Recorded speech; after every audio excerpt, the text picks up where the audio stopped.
In these topics, the important points which we are going to study today are the regarding the brief idea of the some important terms, that is the receptors, agonist, antagonist, drug receptor interactions, drug potency, bioavailability, drug toxicity, drug addiction, spurious drugs, misbranded drugs, adulterated drugs, and pharmacopoeia. So we try to study the maximum terms as of the within the stipulated times. So I will share my screen.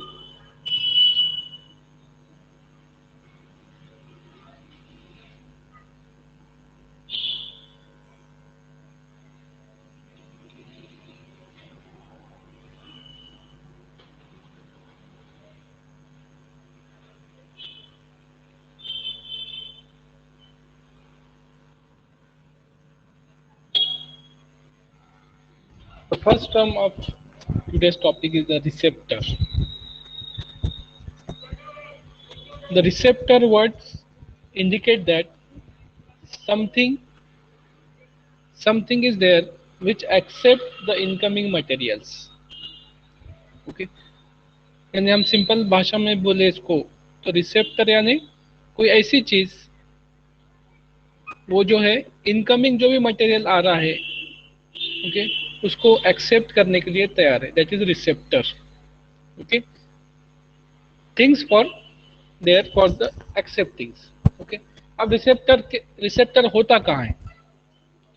Receptor जो है एक particular ऐसा model होता है कि जो हमारे cell पे प्रेजेंट होता है, सेल ऑर्गेनिल्स के अंदर प्रेजेंट होता है. स्क्रीन इज विजिबल ना? Yes sir.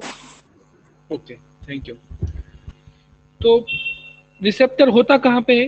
रिसेप्टर जो होता है उसकी साइट्स होती है, receptor sites. Receptor sites are present on the cell, intracells, cell के अंदर भी होता है, सेल के सरफेस के ऊपर ही प्रेजेंट होता है. और उसका काम क्या होता है? What it works, it accept the signals. अब सिग्नल्स कहाँ से आते हैं? सिग्नल्स आते हैं फॉर एग्जांपल कोई ड्रग लिया है अपने, पर्टिकुलर ड्रग्स बॉडी में इंटर होने के बाद वो अपने सिग्नल्स प्रोड्यूस करेगा. सिग्नल्स काय के लिए प्रोड्यूस करेगा? उसका जो फंक्शन है कि हमको जो है रिक्वायर्ड फॉर थेरापेटिक एक्शन देना है, जो काम के लिए हमने उसको लिया है. जैसा फॉर एग्जांपल हमने बॉडी का पेन है, बॉडी पेन के लिए हमने ड्रग्स दिया है, तो ड्रग्स का जो सिग्नल्स चालू हो जाएंगे बॉडी के अंदर लेने के बाद वो साइट तक पहुंचने की कोशिश करेंगे ताकि जहां से उसको उसकी जो पहचान है, जो उसका काम है वो काम हो सके. अब वो बॉडी में जब इंटर होते हैं तो इंटर होने के बाद उनको कहीं ना कहीं जाकर बाइंड होना होता है. अब बाइंड होने के बाद ही वो प्रॉपर क्या करेंगे? एक्शन शो कर सकेंगे. ड्रग प्रॉपर एक्शन कब शो करेंगे? जब जहाँ पे बॉडी में जाने के बाद, सेल तक पहुंचने के बाद, सेल पर जाने के बाद एक ऐसा स्पेस जहाँ पे वो बाइंड होने के बाद हमको बॉडी को रिक्वायर्ड थेरापेटिक एक्शन मिल सके. दर्द है तो दर्द से छुटकारा मिल सके दर्द की गोली लेने के बाद, तो तब पॉसिबल है जब वो पर्टिकुलर साइट पे जाके अटैच होंगे. अब वो जो साइड है जहाँ पे वो अटैच होने वाले हैं, वो साइड एक तो सेल के ऊपर भी हो सकती, सेल के अंदर भी हो सकती. अगर तो सेल के ऊपर है तो सेल के ऊपर जाके बाइंड होंगे. फॉर एग्जाम्पल कंसिडर करिए, यहाँ पे देखिए ये बारीक बारीक बारीक आपको जो दिख रहे हैं ये सिग्नल्स है. ओके, अब ये सिग्नल्स बहुत सारे सिग्नल्स है, लेकिन हमने जो लिया है सिग्नल, हमारे बॉडी में पेन है, ओके, बॉडी में दर्द है, तो बॉडी के सेल के ऊपर क्या हो जाएंगे? एक पर्टिकुलर साइड डेवलप हो जाएंगी. ओके, काय के लिए? दर्द की साइड. ओके, अब ये क्या हो गया? एक रिसेप्टर हो गया. इसको क्या बोलेंगे हम? रिसेप्टर. तो ये रिसेप्टर पर पर्टिकुलरली जो ड्रग हमने लिया है, बॉडी के अंदर बहुत सारे सिग्नल्स फ्लो होते रहते हैं. ओके, वो सिग्नल्स के अंदर से हमारे को जो रिक्वायर्ड है वो दर्द का चाहिए. ओके, तो दर्द को कंट्रोल करने के लिए बॉडी के अंदर जो सिग्नल्स फ्लो हो रहे हैं, जो हमने ड्रग लिया है, वो ड्रग का जो सिग्नल है वो पर्टिकुलर जो साइट है, जो रिसेप्टर है, उसको क्या करेगा? एक्सेप्ट करेगा. ओके, तो हमको रिक्वायर्ड थेरापेटिक एक्शन मिलेंगे. तो रिसेप्टर क्या बोलते हैं? सरफेस है बॉडी के टिश्यू के, बॉडी के सेल्स के ऊपर, जो कि हमारे जो है ड्रग्स, इनकमिंग ड्रग्स है, ओके, या फिर बॉडी के अंदर के जो भी केमिकल्स है, ओके, उसको एक्सेप्ट करते हैं, ओके, प्रॉपर फंक्शंस के लिए, उसको हम क्या बोलेंगे, रिसेप्टर, ओके, रिसेप्ट यानी एक्सेप्ट करना।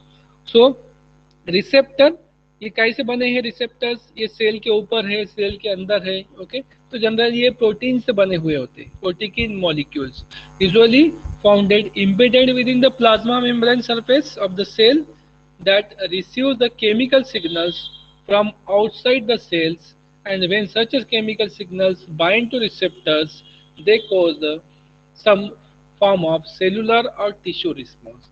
जब तक ये बाइंड नहीं होंगे तब तक कुछ भी नहीं होना। रिसेप्टर यानी कंसिडर करिए कि एक लॉक है, ओके, कंसिडर करिए एक लॉक है। अभी लॉक में जब तक चाबी नहीं जाएंगी चाबी, तब तक लॉक ब्रेक ओपन नहीं होगा। तो रिसेप्टर क्या है, साइट है खोलने के लिए, दर्द को कम करने के लिए साइट है।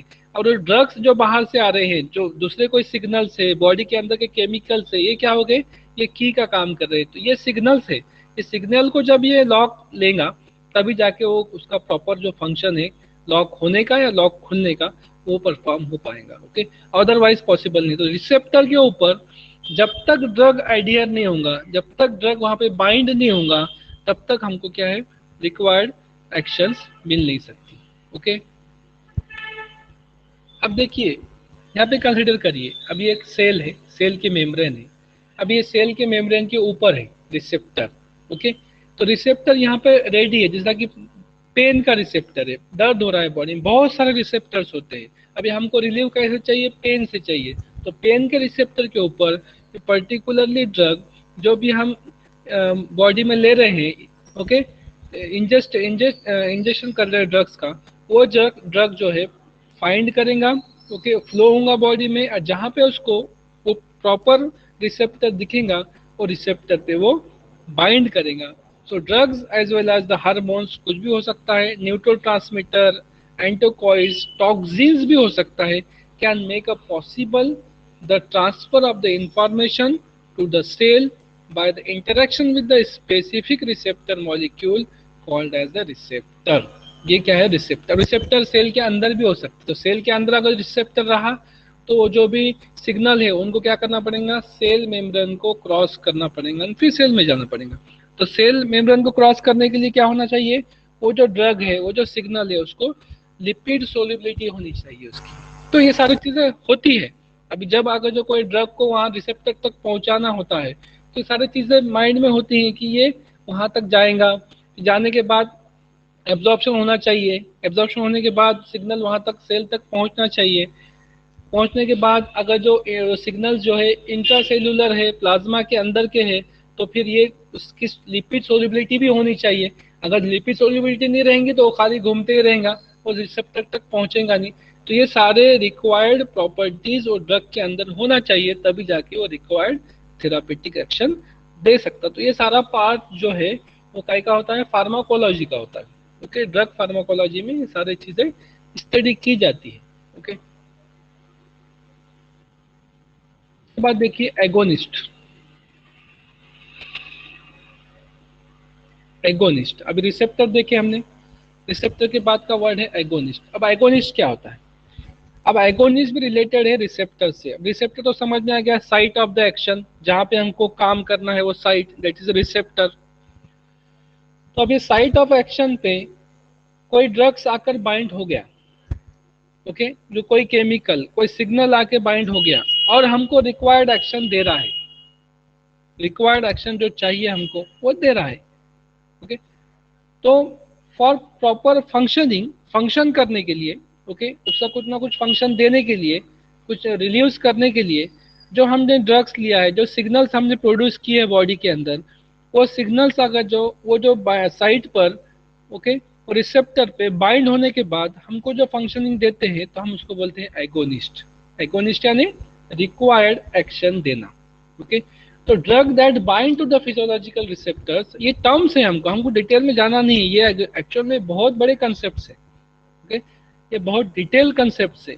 तो ये डिटेल कंसेप्ट कब पढ़ी जाती है, जब ड्रग की फार्माकोलॉजी देखी जाती है कि ड्रग बॉडी में इंटर कैसा हो रहा है, ड्रग बॉडी में डिसोसिएशन कैसा हो रहा है, उसका एब्जॉर्प्शन कैसा हो रहा है, सेल के अंदर पहुंच रहा है या नहीं पहुंच रहा, रीएब्जॉर्प्शन कितने में होता है, ये सारी चीज़ें डिटेल में देखी जाती।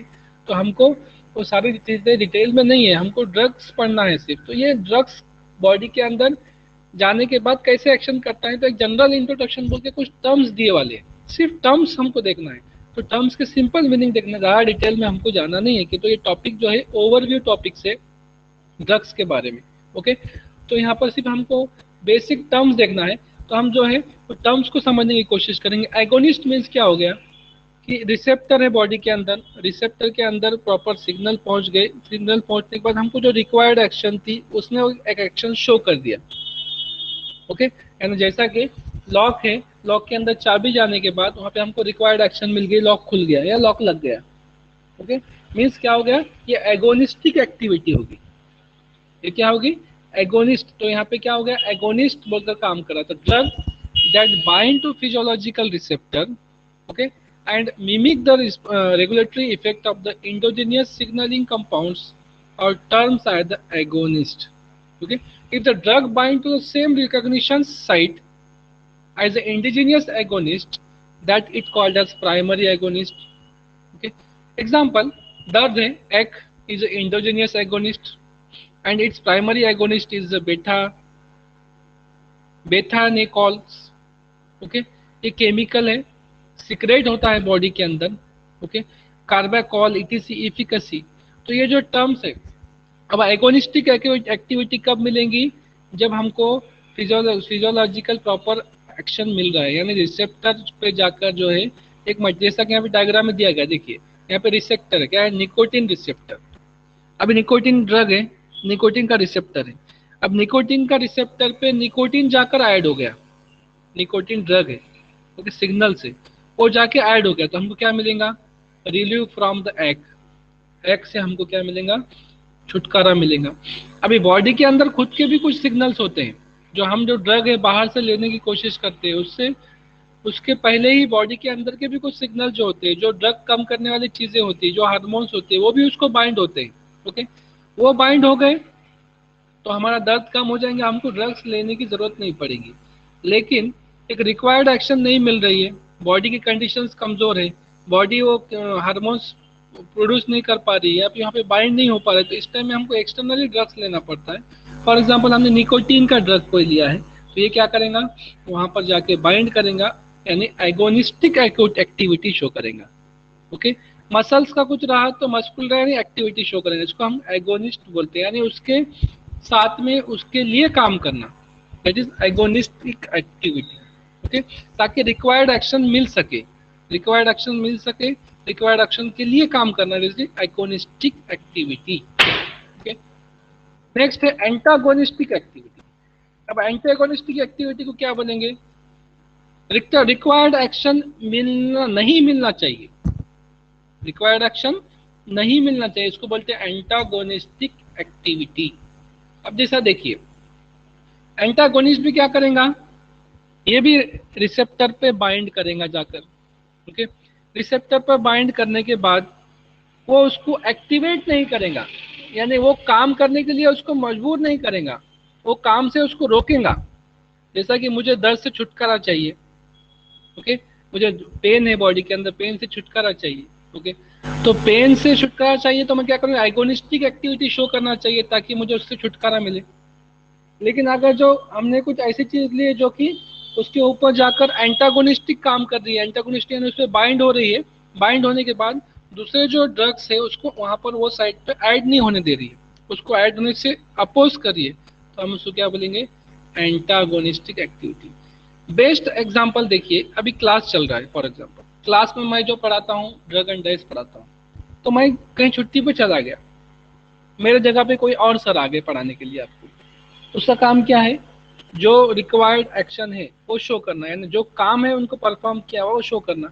अब वो आने के बाद वो भी वैसा ही पढ़ा रहे हैं जैसा मैं पढ़ाता हूँ, तो दैट इज उसको क्या बोलेंगे, एगोनिस्टिक एक्टिविटी। सेम एक्टिविटी जो रिक्वायर्ड है, जो बॉडी के अंदर भी केमिकल शो कर सकते हैं, बॉडी के बाहर के भी एक्सटर्नल भी शो कर सकते, उसको एगोनिस्ट, ओके, एगोनिस्टिक एक्टिविटी।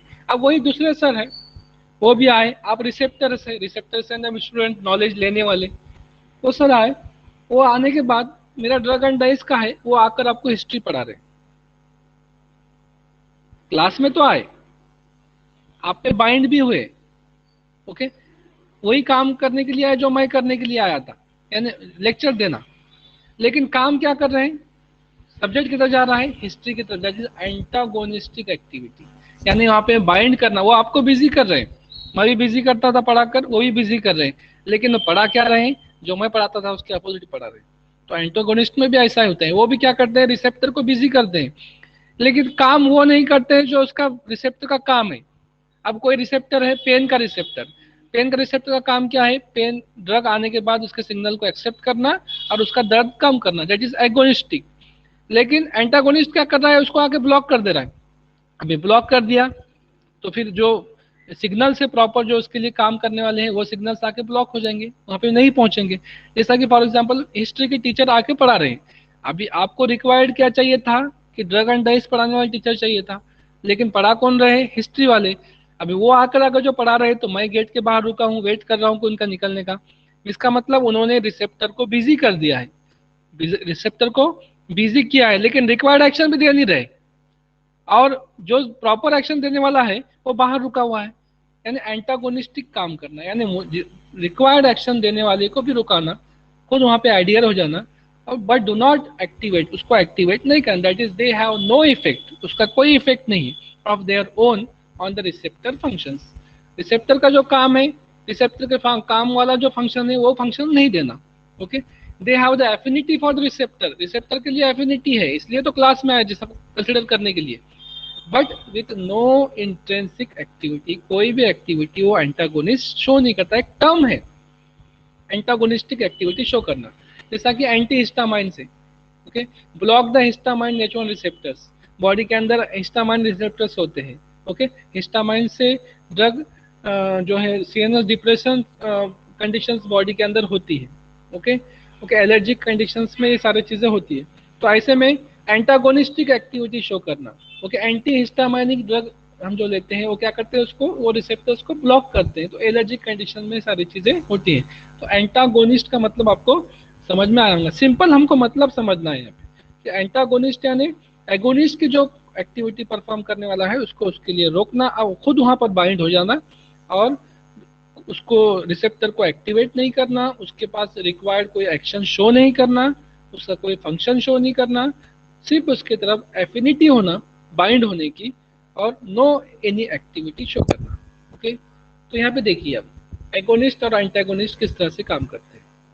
अब ये देखिए, ये यहाँ पर जो है ये रिसेप्टर्स है, ये यहाँ पर रिसेप्टर्स है, ये यहाँ पर रिसेप्टर्स है, रिसेप्टर यानी एक्सेप्ट करने वाले। अभी आगे जो एगोनिस्ट आया रिक्वायर्ड एक्शन शो करने वाला, तो यहाँ पे बाइंड हो गया, तो हमको क्या मिलेगा, फुल एक्टिवेशन मिल गया, जो चाहिए था वो हमको रिक्वायर्ड हो गया। लेकिन एंटागोनिस्ट आ गया, अब एंटागोनिस्ट आ गया तो एंटागोनिस्ट क्या करेगा, इसको ब्लॉक करेगा, ओके, एंटागोनिस्ट क्या करेगा, इसको ब्लॉक करेगा, ब्लॉक करेगा मीन्स इसकी जो रिक्वायर्ड एक्शन है वो शो नहीं करने देगा, इसकी जो रिक्वायर्ड एक्शन है वो शो नहीं करने देगा, और इसको नो एक्टिवेशन या फिर लेस एक्टिवेशन, इस तरह से वो काम करेगा। एक सिंपल टर्म सब समझने के लिए, अगर जो पॉइजन लिया है, स्नेक बाइट हुआ है बॉडी के अंदर, ओके, तो स्नेक का जो पॉइजन है वो क्या करेगा, ब्लड के थ्रू रिक्वायर्ड सेल तक पहुंचेगा, सेल के पहुंचने के बाद उसके भी कुछ रिसेप्टर होंगे बॉडी के अंदर, जो पॉइजन को लेने वाले रिसेप्टर्स होंगे, वो पॉइजन वो सेल के रिसेप्टर तक पहुंच गया तो फुल एक्टिवेशन हो जाएगा और पॉइजनिंग बॉडी शो करना चालू कर देंगे। और फुल अगर जो 100% रिसेप्टर पे 100% पॉइजन पहुंच गया तो डेट होना चालू हो जाएगी, ओके। लेकिन अगर जो आपने वहां पे ये क्या होगी, एगोनिस्टिक एक्टिविटी होगी। अब एंटागोनिस्टिक एक्टिविटी मीन्स आपने बॉडी में पॉइजन तो आ गया, यानी वो उसका एक्शन शो करने के लिए तैयार है, लेकिन आपने एंटागोनिस्टिक कोई ऐसी चीज ले ली, ऐसा कोई ड्रग ले लिया जो क्या किया, जहां पर ये पॉइजन जाके ऐड होने वाला था और जाके उसकी एक्टिविटी शो करने वाला था, वो जो रिसेप्टर है उसको इसने जाके ब्लॉक कर दिया। अब ब्लॉक करने के बाद क्या करेगा, ये ना खुद कुछ करेगा ना पॉइजन को कुछ करने देगा, दैट इज एंटागोनिस्टिक एक्टिविटी। तो बहुत सारी जगह पे हमको रिक्वायर्ड होती है एंटागोनिस्टिक एक्टिविटी, ताकि एगोनिस्टिक एक्टिविटी को हम रोक सके। तो ये था no activation here, so agonist drugs that occupy the receptors and activate them agonist क्या होता है? Antagonist, drug that occupy the receptor but do not activate them. Antagonist block the receptor activation by the agonist. Okay, यानी agonist है उसको antagonist आ गया तो agonist को भी आने नहीं देगा. यहाँ पे पार्शियली आया है तो इसलिए लेस एक्टिवेशन बोले, यहाँ पे फुल्ली आ गया एंटागोनिस्ट तो नो एक्टिवेशन यहाँ पर शो करेगा. उसके बाद ड्रग रिसेप्टर मैकेनिज्म. अब ड्रग रिसेप्टर मैकेनिज्म कब होगा? जब ड्रग कंबाइन होगा किसके साथ? रिसेप्टर के साथ. जैसा कि लॉक और चाबी दोनों कंबाइन हो गए तो क्या हो गया? इंटरेक्शन चालू हो गया. उसी तरह से ड्रग और रिसेप्टर ये दोनों कंबाइन हो गए, combine with receptor and may initiate the sequence of the effects. इसकी वजह से हमको क्या है, जो रिक्वायर्ड जो इफेक्ट चाहिए थे वो इफेक्ट मिलना चालू हो. जैसा कि यहाँ पे दिया हुआ है, देखिए ड्रग है, ये रिसेप्टर है, दोनों कंबाइन हो गए प्रॉपरली फेस टू फेस. उसके बाद क्या हो गया? ड्रग रिसेप्टर कॉम्प्लेक्स तैयार हो गया और हमको जो रिक्वायर्ड चाहिए था वो रिस्पॉन्स मिलना चालू हो गया. तो यहाँ पर drug combines with the receptors and may initiate the sequence of the effects. Ability of the drug to combine with the receptor to form the drug receptor complex is defined as the affinity. Okay, and the ability of the drug to initiate the effect is termed as the intrinsic activity. And agonist is the drug which possesses the both affinity as well as intrinsic activity. Antagonist जो होता है उसके opposite में, antagonist possesses the affinity but no intrinsic activity. Bind होने के बाद, bind अगर जो होता है तो हम क्या बोलते हैं उसको? Intrinsic activity. ओके, एफिनिटी बोलते हैं. और इंट्रेंसिक एक्टिविटी यानी रिक्वायर्ड इफेक्ट शो करना. तो एगोनिस्ट और एंटागोनिस्ट ये दोनों भी जो है एफिनिटी शो करते हैं रिसेप्टर के लिए, लेकिन एगोनिस्ट जो है वो रिक्वायर्ड एक्शन शो करता है, दैट इज रिस्पॉन्स शो करता है. एंटागोनिस्ट जो है वो इंट्रेंसिक एक्टिविटी शो नहीं करता. अभी नेक्स्ट टर्म है ड्रग पोटेंसी. ड्रग पोटेंसी किसको बोलेंगे? अभी पोटेंसी यानी क्या बोलेंगे? रिक्वायर्ड इफेक्ट मिलना, that is potency. Okay, minimum dose के अंदर मैक्सिमम इफेक्ट मिलना, that is high potent drug. Okay, maximum quantity में ले रहे हैं हम बॉडी के अंदर, रिक्वायर्ड एक्शन जो है मिनिमम क्वांटिटी में मिल रहा है तो हम क्या बोलेंगे? Less potency of the drugs. Okay, जैसा कि हमको जो है अभी सर दर्द हो रहा है तो सर दर्द में हम चाय लेते हैं. ओके, चाय लेने के बाद क्या होगा? स्लोली स्लोली स्लोली काफी देर के बाद हमको रिलीफ मिलेगा तो हम क्या बोलेंगे? इसकी ये काम तो कर रही है लेकिन इसकी पोटेंसी कम है चाय. वही अगर जो आप डायरेक्ट जो है पेन किलर लेंगे यानी दर्द के लिए जो दवा लेंगे तो तुरंत काम करेंगे, दैट इज उसकी पोटेंसी ज्यादा है. तो ड्रग पोटेंसी जो टर्म है, ऐसी चीज जो लेने के बाद तुरंत ज्यादा क्वांटिटी में क्या होता है? इफेक्ट प्रोड्यूस करती है. ओके, और इफेक्ट भी कितना होता है?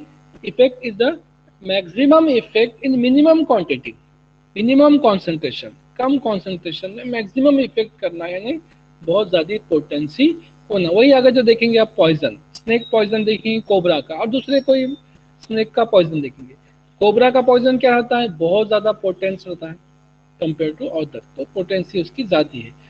तो इसको भी ड्रग माना जाता है, लेकिन ये जो है ड्रग स्नेक बाइट का जो पॉइजन है ये भी ड्रग बोलकर यूज होता है, लेकिन इसका कॉन्सेंट्रेशन बहुत कम होता है. कोई भी चीज अगर जो लो कॉन्सेंट्रेशन में लेते हैं, रिक्वायर्ड कॉन्सेंट्रेशन में लेते हैं तो ड्रग बोलकर काम करती है. लिमिट क्रॉस कर दिए तो पॉइजन बन जाती है. ओके, तो strength of the response to the drug increase the proportionality as the more drug is given. The amount of drug that must be given in order to produce the particular response is called as potency of a drug. Amount of the drug that must be given in order to produce the particular response is called as potency of the drug. How well a drug produces desired effect is called as efficacy. Efficacy अच्छी. The efficacy of the drug is related to the intrinsic activity. तो ये सारी चीजें हैं, बहुत सारे इसमें terms आते हैं. तो ड्रग पोटेंसी का सिंपल ये बात ये है कि रिक्वायर्ड एक्शन मिलना, that is more potency of the drugs. तो रिमेनिंग टर्म्स है, तो रिमेनिंग टर्म्स हम जो है नेक्स्ट लेक्चर में हम लोग देखेंगे. ओके, आज जो हमने देखा है ये आपके समझ में आया? Yes sir. Okay, remaining point